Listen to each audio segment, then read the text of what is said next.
అన్సియ గారు అమ్మ తల్లి మహానటి ఓ రంగమ్మత్త. హలో అండి. హలో అండి. శివాజీ గారి కామెంట్స్ అయితే ప్రెసెంట్ వైరల్ గా ఉన్నాయి. ఆయన సారీ చెప్పారు, అన్ని చేసినా సరే అనసూయ కానీ చిన్మయి కానీ వీళ్ళందరూ కూడా తగ్గట్లేదు అసలు. అంటే వాళ్ళు మేము చెప్పిందే రైట్, మీకేం తెలీదు, మేము ఇలాగే ఉంటాం అన్నట్టు ఇచ్చేస్తారు. అది ఎంతవరకు కరెక్ట్ అంటారు? అన్సియ గారు అమ్మ తల్లి మహానటి ఓ రంగమ్మత్త. నువ్వు ఎందుకు ఇమేజ్ మొత్తం గ్రాఫ్ అంతా పడేసుకుంటున్నావు? జర ఆలోచించు. నిన్ను అనలేడు, అది అందరి హీరోయిన్స్ కి వర్తిస్తుంది. కొంచెం బుర్ర పెట్టి మాట్లాడు. ఆయన క్షమాపణ అపాలజీ వీడియో అడిగిర్రు. పనికొచ్చే దాని మీద సొయ్యి పెట్టు, కొంచెం ఇంతనన్నా ఇంకింకా ఫేమస్ అవుతాయి. పనికిరాని సోది పట్టు. సోది కాదు, ఆయన చెప్పింది సొసైటీకి ఒక మెసేజ్ ఆయన తరపు నుంచి అంతే. దాన్ని పట్టుకొని ఇంత లాగ్ చేయడము, ఇంత డ్రామా చేయడము ఆపేయి. దానివల్ల నీకేం యూజ్ లేదు. చేసుకుంటున్నావు కదా నీ యాంకరింగ్, నీ షోస్ నువ్వు వేసుకో.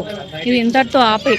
మీరే నెగిటివ్ అవుతున్నారు, మీ వల్ల అవతల లేడీస్కి కూడా ఇంపాక్ట్ పడుతుంది. అది కొంచెం చేంజ్ చేసుకుంటే బాగుంటుంది. అంటే కొంతమంది లేడీస్ శివాజీ గారు సపోర్ట్గా ఉంటున్నారు, అంటే కొంతమంది ఆడపిల్లలు చాలా అసభ్యంగా ఉంటున్నారు, కొంచెం మారాలి, ఆయన ఆడపిల్లలు జాగ్రత్తగా ఉండాలని ఉద్దేశం. ఆఫ్ కోర్స్ అండి, నేను చెప్పేది కూడా అదే కదా.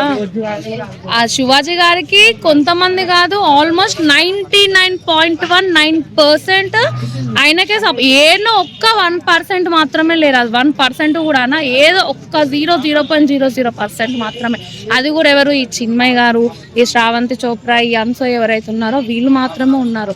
బయట వాళ్ళందరూ శివాజీ గారికే సపోర్ట్ ఉన్నారు. కొంతమంది హీరోయిన్స్ కూడా పాయల్, ఆమె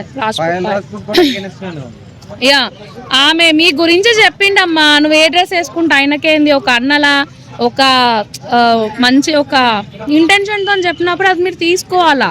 అన్నిటినీ తీసుకుంటేనే మీరు ఇది ఫేమ్ అయ్యారు కదా, ఇది కూడా తీసుకోవాలి. చిన్న బోర్డు ఏం పెద్ద బోర్డు కాదు కదా, ఎందుకు అట్లా చేయడం? అదే అయితే ఫైనల్ గా శివాజీ గారు చెప్పింది మంచిగా తప్ప ఇంకా అనసూయ వాళ్ళు టైం వేస్ట్ చేసుకొని దీని మీద బుర్రకట్టడం వేస్ట్. అనసూయ గారు మీదేందో మీ లైఫ్ లీడ్ చేయుర్రి, ఆయన వదిలేయుర్రి, అపాలజీ వీడియో అడిగిర్రు, పనికొచ్చే దాని మీద దృష్టి పెట్టుర్రి. ఆ బస్ యాక్సిడెంట్లు, ఆ రేప్ కేసులు వీటి మీద పెట్టుర్రి. కొంచెం ఏమైనా యూస్ఫుల్ సొసైటీ కన్నా మాకు మెసేజ్ వస్తుంది. మీరు ఇలాంటి విషయాల మీద పెట్టినంత శ్రద్ధ వీటి మీద పెట్టలేకపోతారు. Please change your attitude.